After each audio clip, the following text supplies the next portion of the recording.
استكمالا لعرض بطولات الزمالك الحلال عادل بيه اللي من غير تدخل الحكام تماما ومن غير اخطاء تحكيميه كمان لصالح الزمالك خالص. تعالوا اعرض لكم بطوله السوبر 2017 اللي انتهت بفوز الزمالك بضربات الجزاء. اولا اثناء المباراه الحكم الاجنبي تغاضى عن احتساب ضربه جزاء صحيحه زي ما احنا شايفين كده لصالح الاهلي بعد تدخل الونش على عبد الله السعيد وعرقله واضحه زي ما هو باين كده في الفيديو. وطبعا للناس اللي هتشكك في الامر وكلنا عارفين ان ده هيحصل، حكم اللقاء بنفسه طلع بعد الماتش وقال انه كان في ضربة جزاء صحيحة للاهلي اثناء سير المباراة وكان المفترض يحسبها، وهعرض لكم الفيديو ده في الاخر فكمل معايا الفيديو للاخر. وده ما كانش الخطأ الوحيد في المباراة، ولكن اثناء تنفيذ ضربات الجزاء وخروج جنش من على خط المرمى بشكل واضح وصريح في ضربتين جزاء، واحدة لصالح جمعة وواحدة لحسام غالي، ومن المفترض كان تم اعادة الضربتين ولكن لم يحدث ذلك. اول ضربه بتاعه صالح جمعه اهي،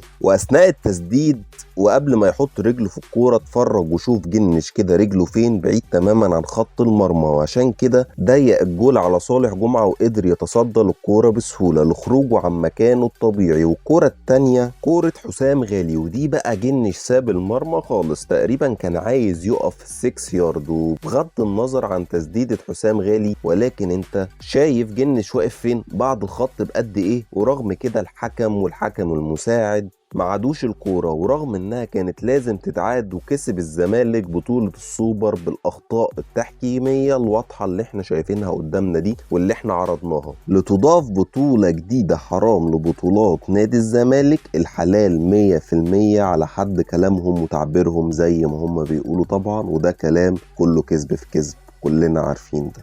تعالى اسمع الحكم وهو بيقول بنفسه ان الاهلي كان ليه ضربه جزاء لصالح عبد الله السعيد وما اتحسبتش. اسمع كده هو بيقول ايه. It is in this match must be the 100% penalty.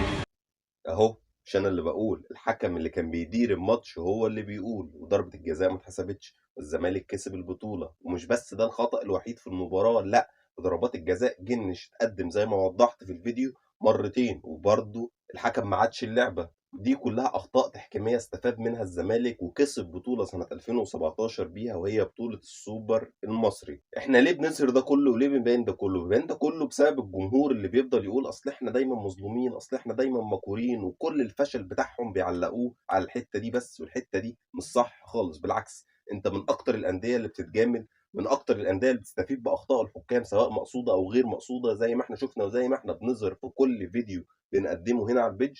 لو عجبك الفيديو ما تنساش تعمل لايك وتسيب كومنت برأيك، وكمان تعمل شير للفيديو، وبس كده. سلام.